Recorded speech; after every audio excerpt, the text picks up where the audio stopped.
Morning. Good morning.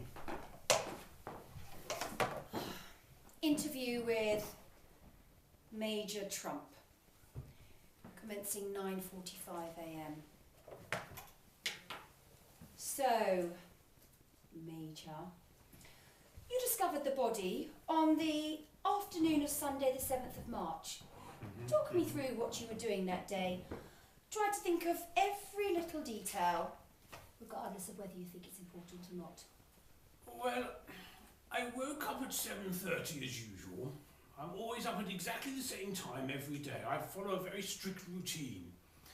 I took breakfast in the dining room, poached eggs on granary toast, and read the Times with my tea.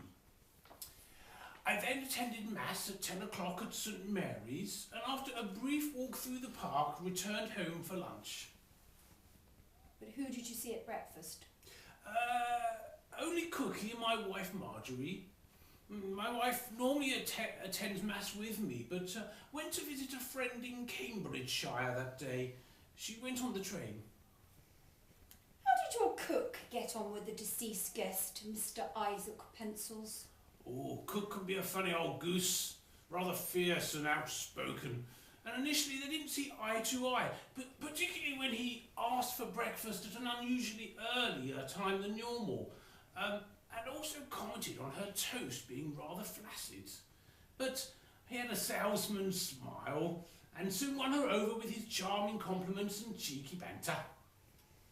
And what about your wife, Major? How did she get on with Mr. Pencils? Initially, she could do nothing but sing his praises. He was the perfect guest. So go on, Major. Tell me what happened around lunchtime. Oh, well, Cookie, she made a wonderful piece of beef. I ate alone and then retired to the study for my postprandial nap. My Earl Grey tea was waiting for me as well, that's right.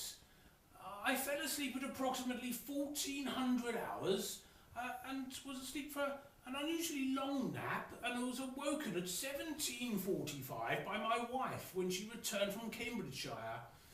She sent me to Mr. Pencil's room to collect the rent, which is where I found him on the floor. God rest his soul. Yes, the time of death was 5:30. You don't have an alibi, do you, Major? Trained to kill at Sandhurst, were we?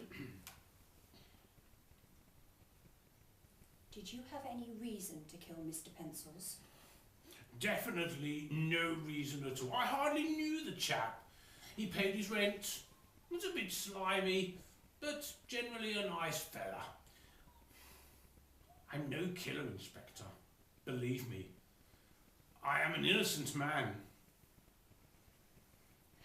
Thank you, Major Turmp. That will do for now. Interview ended 10:05.